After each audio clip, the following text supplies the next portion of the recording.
Aristóteles. Mientras su madre dormía la siesta, Sofía se fue al callejón. Había metido un terrón de azúcar en el sobre rosa y había escrito, para Alberto. No había llegado ninguna carta nueva, pero un par de minutos más tarde, Sofía oyó que el perro se acercaba. ¡Hermes! Llamó Sofía. Y al instante el perro se metió de un salto en el callejón, llevando un gran sobre amarillo en la boca. ¡Buen perro! Sofía puso un brazo alrededor de Hermes, que respiraba jadeantemente. Ella sacó el sobre rosa con el terrón de azúcar y se lo metió en la boca a Hermes. Hermes salió del callejón y se dirigió de nuevo al bosque. Sofía estaba un poco nerviosa cuando vio el sobre. ¿Diría algo sobre la cabaña y la barca? El sobre contenía las hojas de siempre, que iban unidas con un clip, pero también había una notita suelta en la que ponía: Querida señorita detective, o señorita ladrona, para ser más exacto. El asunto ya ha sido denunciado a la policía. No, no es tan grave. No estoy tan enfadado. Si eres igual de curiosa para buscar respuestas a los enigmas de los filósofos, resulta muy prometedor. Lo malo es que ahora tendré que cambiarme de casa. Bueno, la culpa es mía. Debería haber comprendido que tú eres de la clase de personas que quiere llegar al fondo de las cosas. Saludos, Alberto. Sofía dio un suspiro de alivio. Entonces, ¿no estaba enfadado? Pero ¿por qué tenía que cambiarse de casa? Se llevó corriendo las grandes hojas a su cuarto. Era mejor estar en casa cuando su madre despertara. Se acomodó en la cama y empezó a leer sobre Aristóteles, filósofo y científico. Querida Sofía, seguramente estarás asombrada por la teoría de las ideas de Platón. No eres la primera. No sé si te habrías creído del todo o si también has hecho algunas objeciones críticas. En ese caso, puedes estar segura de que las mismas objeciones fueron hechas por Aristóteles, que fue alumno de la Academia de Platón durante 20 años. Aristóteles no era ateniense, provenía de Macedonia, y llegó a la Academia de Platón cuando éste tenía 61 años. Era hijo de un reconocido médico y, por consiguiente, científico. Este hecho dice ya algo del proyecto filosófico de Aristóteles. Lo que más le preocupaba era la naturaleza viva. No solo fue el último gran filósofo griego, también fue el primer gran biólogo de Europa. Podríamos decir que Platón estuvo tan ocupado con los moldes o ideas eternas, que no había reparado en los cambios en la naturaleza. Aristóteles, en cambio, se interesaba precisamente por esos cambios, o lo que hoy llamamos procesos de la naturaleza. Si quisiéramos llevarlo al último extremo, podríamos incluso decir que Platón dio la espalda al mundo de los sentidos, volviendo la cabeza ante todo lo que vemos a nuestro alrededor. Quería salir de la caverna, quería contemplar el mundo eterno de las ideas. Aristóteles hizo lo contrario, se puso de rodillas en la tierra para estudiar peces y ranas, amapolas y anémonas. Podríamos decir que Platón solo utilizaba su inteligencia. Aristóteles también usaba sus sentidos. También en la forma en la que escriben, se encuentra una gran diferencia entre ambos. Platón era un poeta, un creador de mitos. Los escritos de Aristóteles son áridos y minuciosos como una enciclopedia. No obstante, se nota mucho en lo que escribe que él se basa en su estudio de la naturaleza. En la antigüedad, se habla de hasta 170 títulos escritos por Aristóteles, de los que solo se han conservado 47. No se trata de libros acabados, los escritos de Aristóteles son en general apuntes para lecciones. También en la época de Aristóteles, la filosofía era ante todo una actividad oral. La gran importancia de Aristóteles en la cultura europea se debe también en buena medida al hecho de que fuera él quien creara el lenguaje profesional que las distintas ciencias emplean hasta el día de hoy. Fue el gran sistematizador que fundó y ordenó las distintas ciencias. Aristóteles escribió sobre todas las ciencias, de modo que solo mencionaré algunos de los campos más importantes. Ya que te he hablado tanto de Platón, empezaré por contarte cómo rechaza Aristóteles la teoría de las ideas de Platón. A continuación, veremos cómo elabora su filosofía de la naturaleza, pues fue Aristóteles quien resumió todo lo que habían hecho los filósofos de la naturaleza anteriores a él.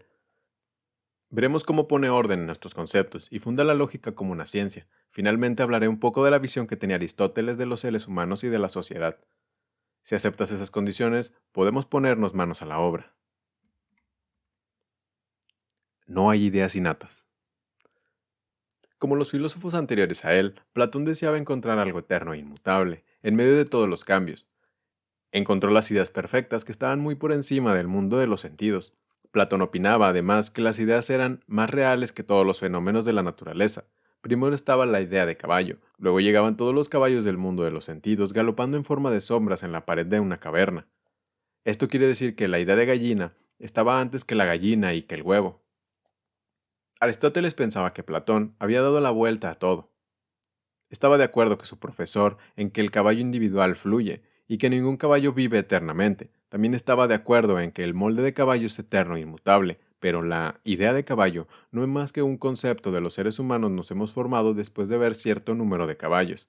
Eso quiere decir que la idea o la forma de caballo no existen en sí. Forma del caballo es para Aristóteles las cualidades de caballo o lo que hoy en día llamamos especie.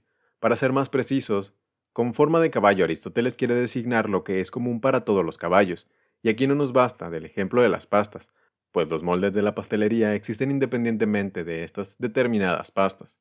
Aristóteles no pensaba que existieran tales moldes que, por así decirlo, estaban colocados en estantes fuera de la naturaleza. Para Aristóteles las formas de las cosas no son como las cualidades específicas de las cosas. Esto quiere decir que Aristóteles está en desacuerdo con Platón en que la idea de gallina sea anterior a la gallina. Lo que Aristóteles llama forma de gallina está presente en cada gallina como las cualidades específicas de la gallina, por ejemplo, el hecho de que ponga huevos. De este modo, la propia gallina y la forma de gallina son tan inseparables como el cuerpo y el alma. Con esto hemos dicho lo esencial sobre la crítica de Aristóteles a la teoría de las ideas de Platón. No obstante, debes darte cuenta que nos encontramos ante un cambio radical en la manera de pensar. Para Platón, el mayor grado de realidad es lo que pensamos con la razón. Para Aristóteles, era igual de evidente que el mayor grado de realidad es lo que sentimos con nuestros sentidos. Platón opina que todo lo que vemos a nuestro alrededor en la naturaleza son meros reflejos de algo que existe de un modo más real en el mundo de las ideas, y con eso también en el alma del ser humano. Aristóteles opina exactamente lo contrario. Lo que hay en el alma del ser humano son meros reflejos de los objetos de la naturaleza, es decir, la naturaleza es el verdadero mundo. Según Aristóteles, Platón quedó anclado a una visión mítica del mundo, en la que los conceptos de hombre se confunden en el mundo real. Aristóteles señaló que no existe nada en la mente que no haya estado antes en los sentidos, y Platón podría haber dicho que no hay nada en la naturaleza que no haya estado antes en el mundo de las ideas. En ese sentido, opinaba Aristóteles, Platón dubricaba el número de las cosas, explicaba cada caballo haciendo referencia a la idea de caballo, pero ¿qué explicación era esa, Sofía? Quiero decir, ¿de dónde viene la idea de caballo? ¿Existe también acaso un tercer caballo en la que la idea de caballo es un mero reflejo? Aristóteles pensó que todo lo que tenemos dentro del pensamiento e ideas ha entrado en nuestra conciencia a través de lo que hemos visto y oído. Pero también tenemos una razón innata con la que nacemos. Tenemos una capacidad innata para ordenar todas nuestras sensaciones en distintos grupos y clases. Así surgen los conceptos piedra, planta, animal y hombre. Así surgen los conceptos caballo, cangrejo y canario. Aristóteles no negó que el hombre tuviera una inteligencia innata. Al contrario, según Aristóteles, es precisamente la razón lo que constituye la característica más destacable del ser humano. Pero nuestra inteligencia está totalmente vacía antes de que sintamos algo. Por lo tanto, el ser humano no puede nacer con alguna idea. Las formas son las cualidades de las cosas. Tras haber aclarado su relación con la teoría de las ideas de Platón, Aristóteles constata que la realidad está compuesta de una serie de cosas individuales que constituyen el conjunto de materia y forma. La materia es el material del que está hecha una cosa, y la forma son las cualidades específicas de la cosa. Delante de ti aletea una gallina, Sofía. La forma de la gallina es precisamente aletear, y también cacarear y poner huevos. Así pues, la forma de la gallina son las propiedades específicas de la especie gallina, o dicho de otra manera, lo que hace la gallina.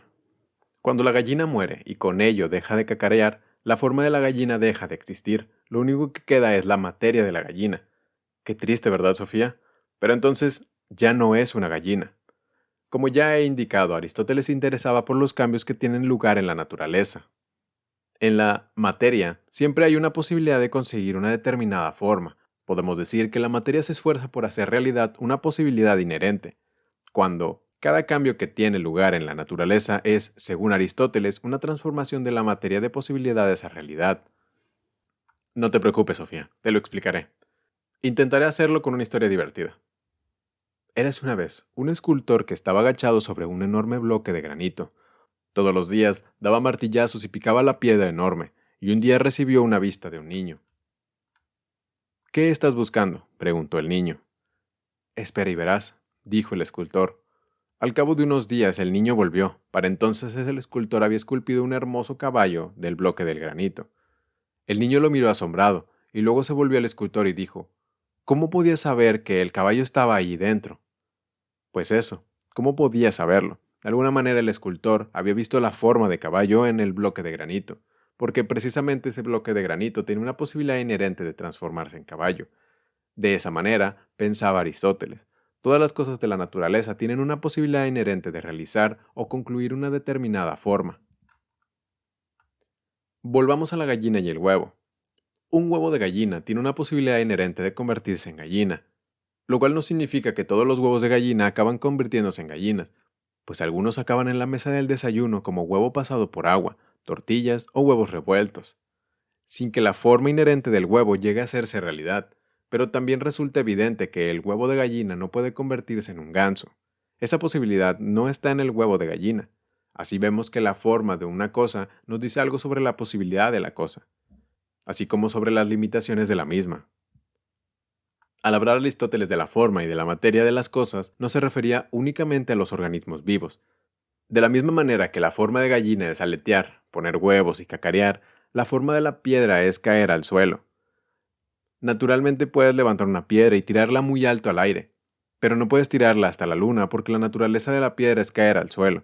En realidad debes tener cuidado al realizar este experimento, pues la piedra podría fácilmente llegar a vengarse, ya que busca el retorno más rápido posible a la tierra y pobre de aquel que le impida su camino. La causa final. Antes de dejar el tema de la forma de todas las cosas vivas y muertas, y que nos dice algo sobre las posibles actividades de las cosas, debo añadir que Aristóteles tiene una visión muy particular de las relaciones causa y efecto de la naturaleza. Cuando hoy en día hablamos de la causa, de esto y de lo otro, nos referimos a cómo algo sucede. El cristal se rompió porque Peter le lanzó una piedra. Un zapato se hace porque el zapatero junta unos trozos de piel cosiéndolos. Pero Aristóteles pensaba que hay varias clases de causas en la naturaleza. Menciona en total 4 causas diferentes. Lo más importante es entender qué quiere decir con lo que él llamaba causa final. En cuanto a la rotura del cristal, cabe preguntar el por qué Peter tiró la piedra al cristal. En otras palabras, preguntamos qué finalidad tenía. No cabe duda que la intención o el fin también juega un importante papel en el proceso de fabricación de un zapato, pero Aristóteles contaba con una causa final, también en lo que refiere a procesos de la naturaleza completamente inanimados. No bastará con un ejemplo. ¿Por qué llueve, Sofía? Seguramente habrás aprendido en el colegio que llueve porque el vapor de las aguas de las nubes se enfría y se condensa formando unas gotas de agua que caen al suelo debido a la acción de la gravedad. Aristóteles estaría de acuerdo con ese ejemplo, pero añadiría que solo ha señalado 3 de las causas. La causa material, que es el vapor de agua en cuestión, las nubes, se encontraban justo ahí en el momento en el que se enfrió el aire. La causa eficiente o agente es que se enfría el vapor de agua, y la causa formal, que es la forma o la naturaleza del agua, es caer al suelo. Si no dijeras nada más, Aristóteles añadiría que llueve porque las plantas y los animales necesitan el agua de la lluvia para poder crecer. Esta es la que él llamaba causa final. Como ves, Aristóteles atribuye a las gotas de agua una tarea o una intención. Supongo que nosotros daríamos la vuelta a todo esto, y diríamos que las plantas crecen porque hay humedad. Crecen naranjas y uvas para que los seres humanos las coman. La ciencia hoy en día no piensa así. Decimos que la comida y la humedad son condiciones para que puedan vivir los animales y las personas. Si no fuera por estas condiciones, nosotros no habríamos existido. Pero no es intención del agua ni de las naranjas darnos de comer. En lo que se refiere a las causas, estamos tentados a decir que Aristóteles se equivocó, pero no hay que apresurarse. Mucha gente pensó que Dios creó el mundo tal y como es, precisamente para que las personas y los animales pudiesen vivir en él. Sobre esta base es evidente que se puede decir que el agua va a los ríos porque los animales y los seres humanos necesitan agua para vivir. Pero en este caso estamos hablando de la intención o el propósito de Dios. No son las gotas de la lluvia o el agua de los ríos los que desean nuestro bien. Lógica. La distinción entre forma y materia juega también un importante papel cuando Aristóteles se dispone a descubrir cómo los seres humanos reconocen las cosas en el mundo. Al reconocer algo, ordenamos las cosas en distintos grupos o categorías. Veo un caballo, luego veo otro caballo y otro más. Los caballos no son completamente idénticos, pero tienen algo en común, algo que es igual para todos los caballos. Y precisamente eso que es igual para todos los caballos es lo que constituye la forma de caballo. Lo que es diferente o individual pertenece a la materia del caballo. De esta manera, los seres humanos andamos por el mundo clasificando las cosas en distintas casillas. Colocamos a las vacas en los establos, o a los caballos en la cuadra, a los cerdos en la posilga y a las gallinas en el gallinero. Lo mismo ocurre cuando Sofía Amundsen ordena su habitación, coloca los libros en las estanterías, los libros del colegio en la cartera, las revistas en el cajón de la cómoda.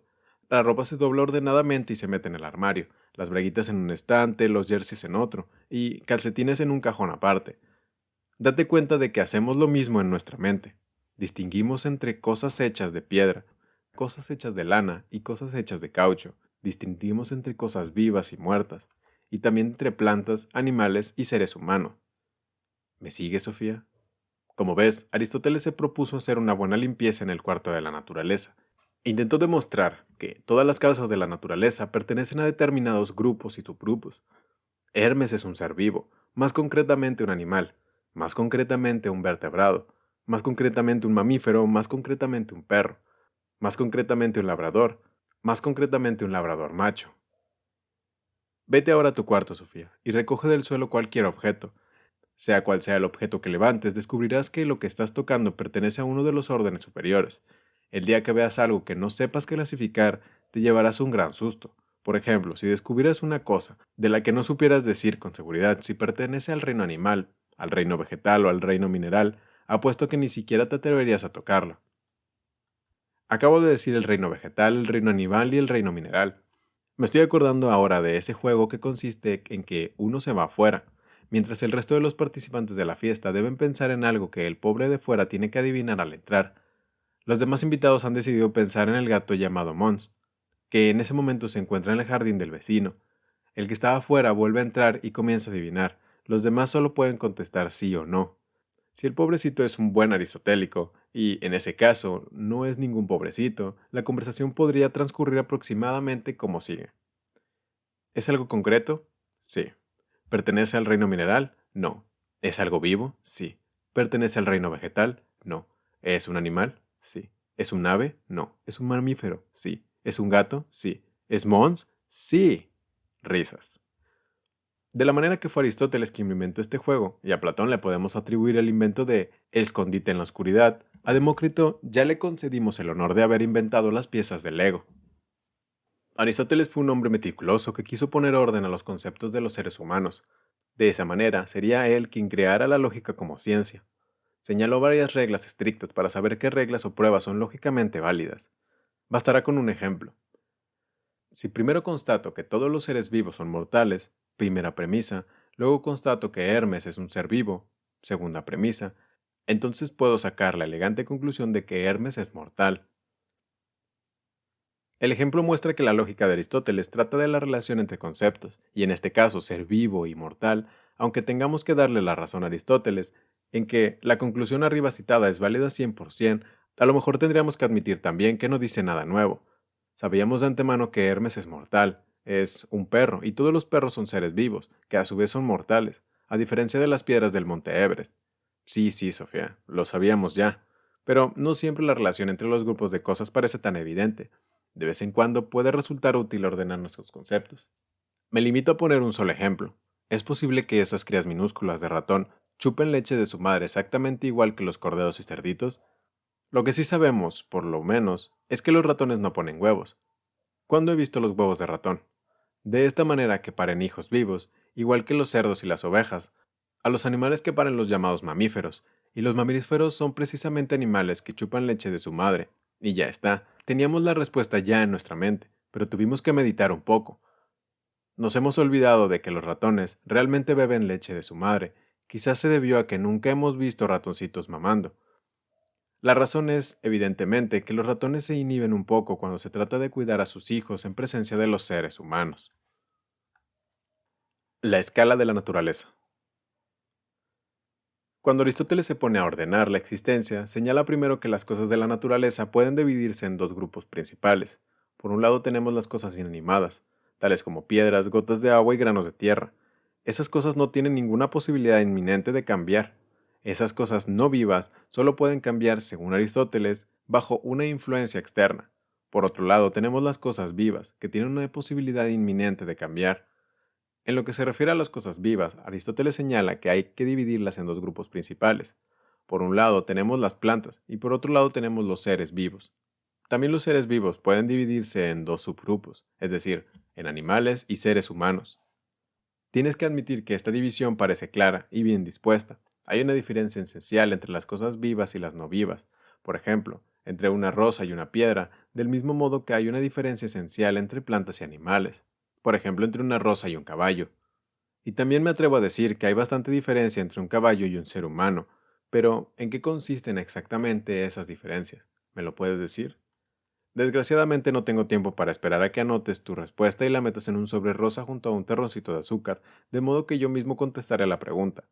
Al dividir Aristóteles los fenómenos de la naturaleza en varios grupos, parte de las cualidades de las cosas, más concretamente de lo que saben o de lo que hacen.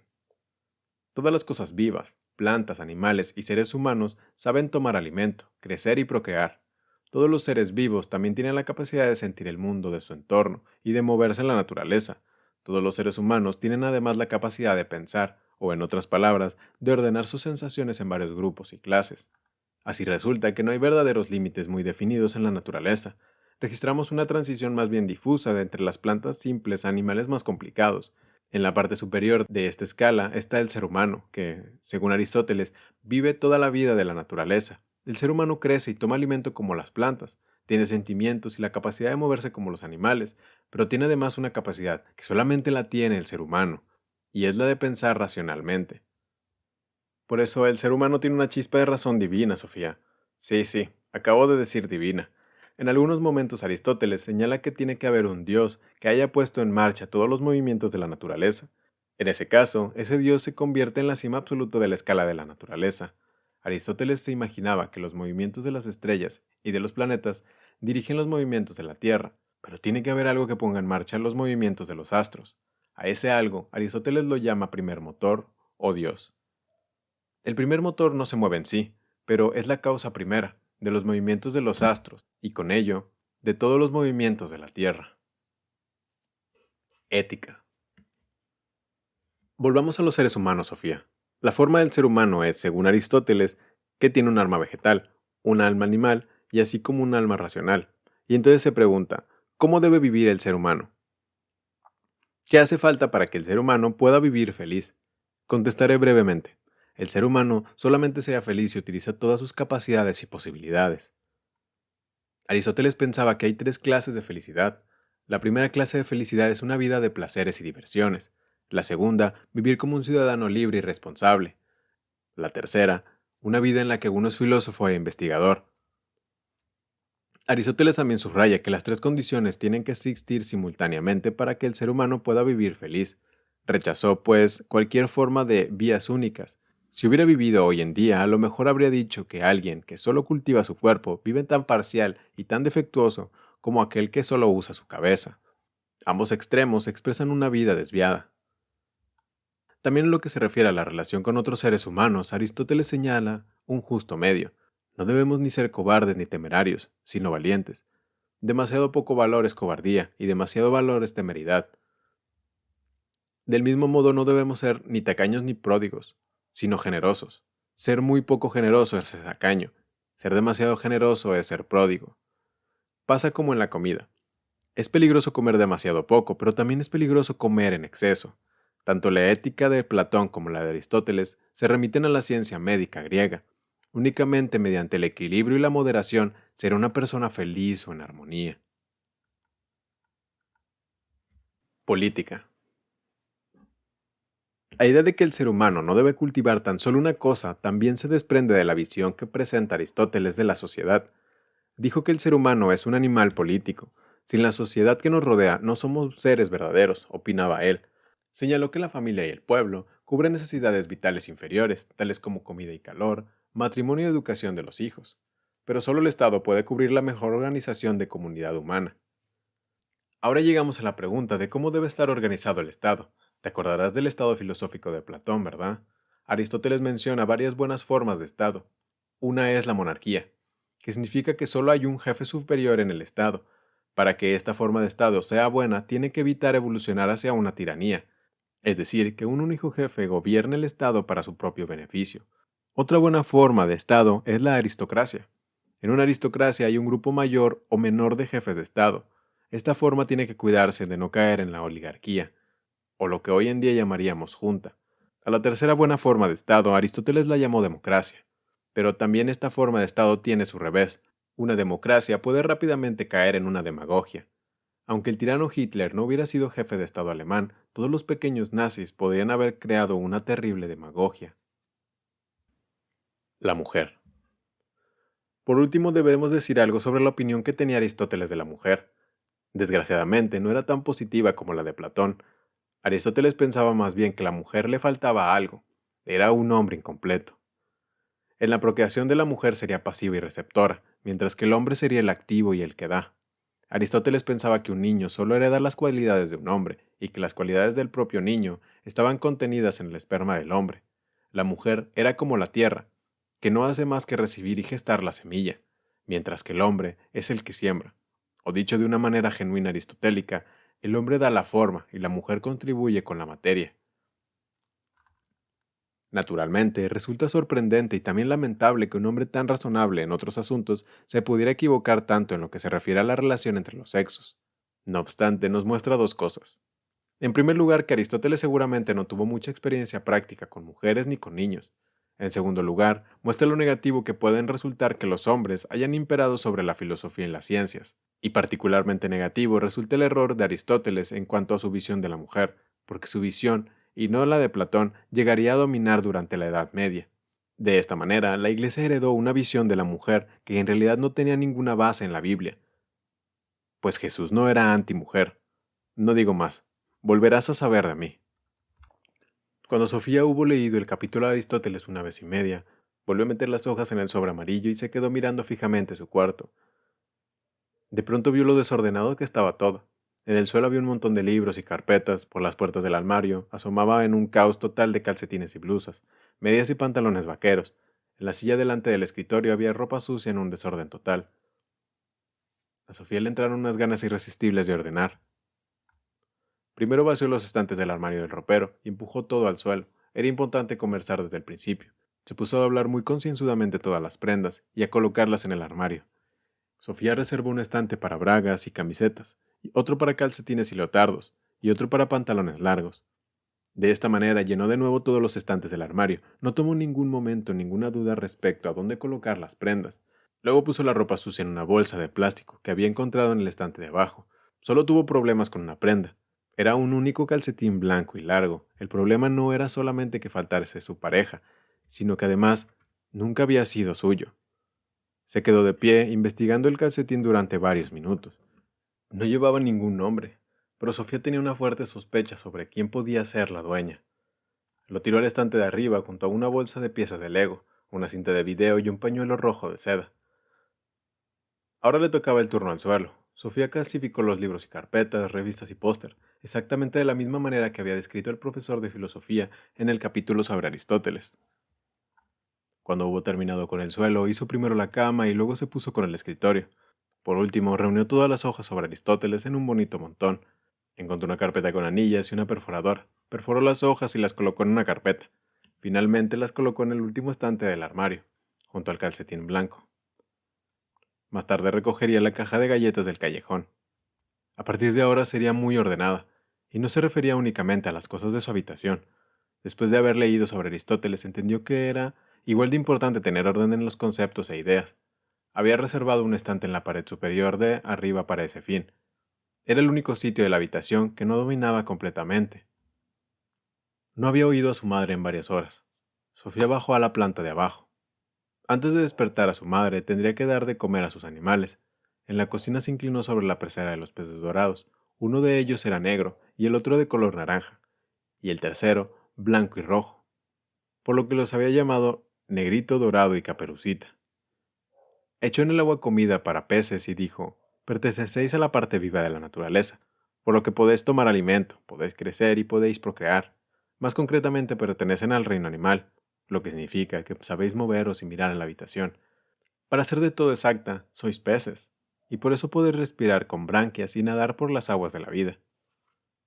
Sofía volvió a enroscar la tapa del bote del cristal que contenía comida para peces. Estaba satisfecha con la colocación de los peces dorados en el orden de la naturaleza, y muy específicamente satisfecha con su expresión, las aguas de la vida. Luego le tocó a los periquitos. Sofía puso algunas semillas para los pajaritos en el comedero y dijo: «Querido Cada y Pizca, os habéis convertido en unos periquitos muy monos porque os habéis desarrollado de unos huevecillos muy pequeños de periquitos y, porque la forma de esos huevos consistía en la posibilidad de convertirse en periquitos, afortunadamente no os habéis convertido en unos loros charlantes».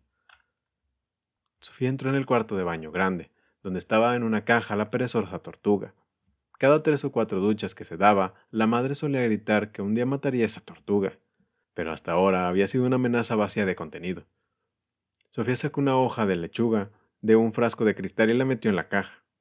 «Querida Govinda», dijo, «no perteneces exactamente a la especie de los animales más rápidos, pero al menos eres un animal capaz de participar en una pequeñísima fracción de este mundo en el que vivimos. Si te sirve de consuelo, te diré que no eres la única incapaz de superarte a ti misma».